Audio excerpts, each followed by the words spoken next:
Bonjour à tous. Encore une question qui m'a été posée en message. Donc vraiment c'est cool, franchement, parce que voilà, hein, vous avez tous des questions.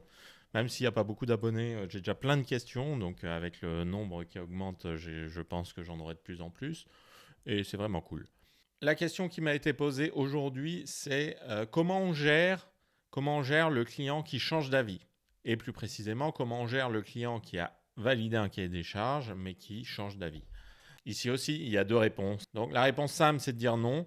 Si vous dites non, le risque, c'est évidemment que le client il voit ailleurs au bout d'un moment, c'est-à-dire qu'il vous valide votre devis et puis que vous perdiez ce client-là.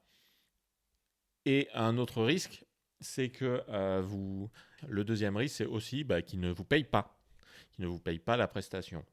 Donc on fera un point un jour sur comment dimensionner sa prestation, comment séquencer ses factures.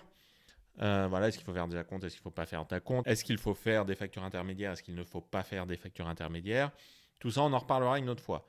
Mais de toute façon, il y a un risque qu'il ne vous paye pas la fin de la prestation, parce que vous dire je vous ai demandé des choses, vous ne les avez pas faites, donc je ne paye pas.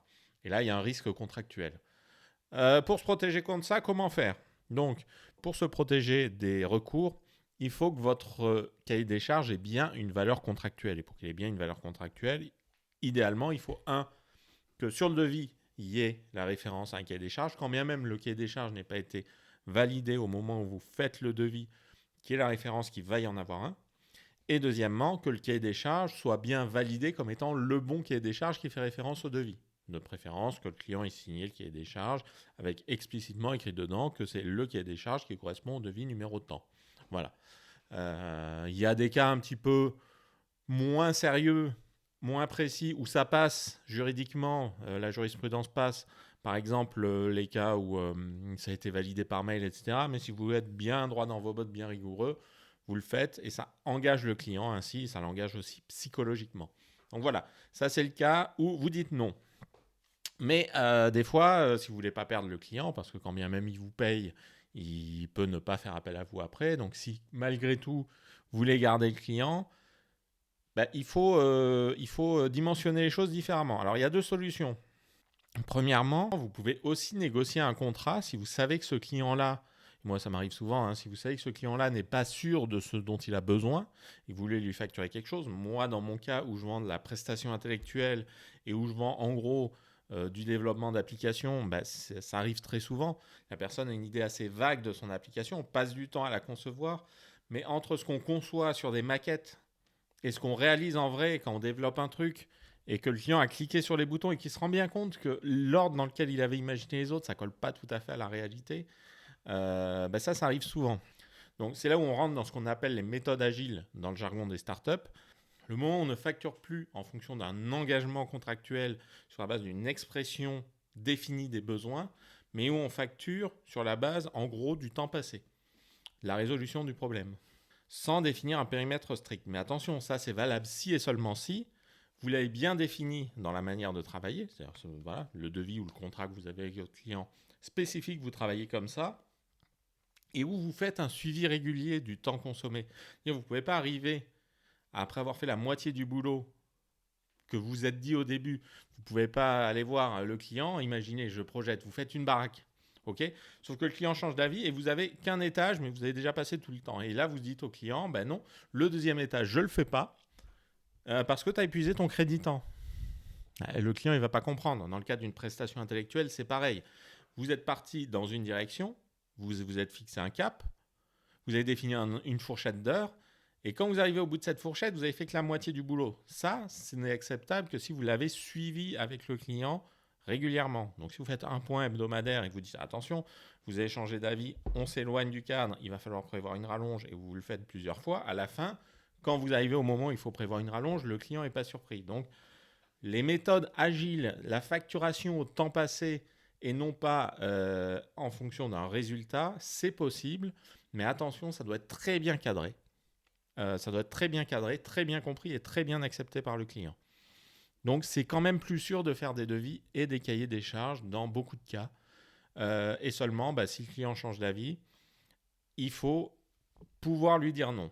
Alors, si vous voulez quand même prévoir ça et pouvoir lui dire oui, c'est évidemment possible dans un certain cadre. Et moi, la méthode que je vous conseille, c'est celle que j'applique. C'est très simple. Premièrement, vous prévoyez un taux de marge. En gros, quand vous faites un devis, même si vous êtes très précis, c'est une fourchette entre une situation A où vous gagnez beaucoup d'argent et une situation B où vous n'en gagnez pas du tout et vous pensez être quelque part entre les deux. Et c'est ça votre chiffrage. Donc, prévoyez-vous une marge de sécurité, vous la marquez explicitement, c'est-à-dire j'ai prévu de passer tant de temps sur ce projet et éventuellement d'investir tant d'argent. Je m'autorise un dépassement de tant d'euros, ce qui correspond à soit je fais appel à un prestataire pour faire du graphisme par exemple, donc on reste dans le cadre d'une prestation intellectuelle, mais vous projetez aux autres cas, ou soit je passe plus de temps. Donc il faut déjà être capable de savoir combien le temps vous coûte réellement, combien une heure travaillée vous coûte réellement, toute charge comprise en comptant la compta et tout ça. On en parlera une autre fois. Et si vous faites ça, vous savez par exemple que vous avez 10% de temps à passer en plus. Quand le client va vous demander un truc, vous lui dites ok, mais attention, vous ne dites pas juste ok, vous lui dites attention, cher client, ce que vous me demandez là, c'est hors de notre contrat. Donc c'est payant, mais dans ce cas précis, j'accepte de vous l'offrir. Attention, c'est payant, j'accepte de vous l'offrir parce que j'ai envie de préserver notre situation, notre relation client d'une part, et d'autre part, j'ai envie de nous simplifier la vie, donc pas que vous soyez obligé d'aller négocier un budget avec votre hiérarchie, etc. Voilà. Et vous lui dites ça. La deuxième fois qu'il vous demande un truc, vous lui répétez. La troisième fois, vous lui répétez.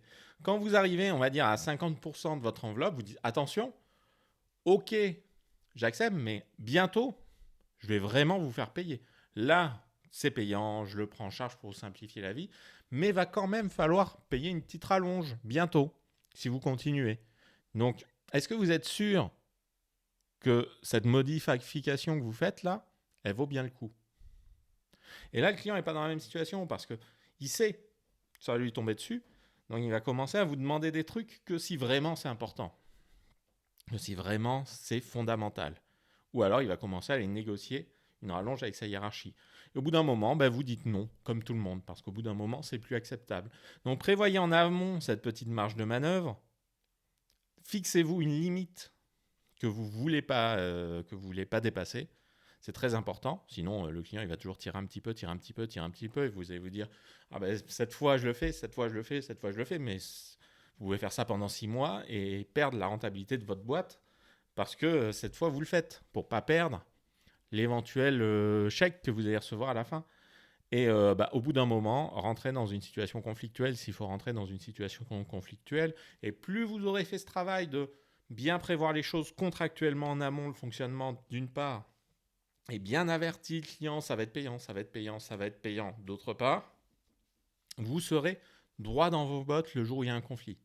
Vous n'aurez rien à vous reprocher à vous-même, et vous pourrez attaquer s'il faut votre client en justice s'il ne vous paye pas, en étant droit dans vos bottes et en sachant ce qu'il faut vous faire. Donc voilà la réponse à comment je gère les entre guillemets mauvais clients. Et franchement, moi, certains de mes clients, même les meilleurs de mes clients, ils sont souvent dans cette situation. Les meilleurs de mes clients, ce sont des clients qui, à un moment donné, se sont retrouvés dans cette situation un petit peu bordélique, où ils ne savaient pas trop ce qu'ils voulaient. Donc, c'est bien de vouloir lâcher du lest, franchement, mais cadrez-le de votre côté. Si le client est mal cadré, c'est à vous d'imposer le cadre. C'était tout pour la réponse à cette question, comment je gère ces clients qui changent d'avis. N'hésitez pas à vous abonner et vraiment, posez-moi vos questions en commentaire, c'est top.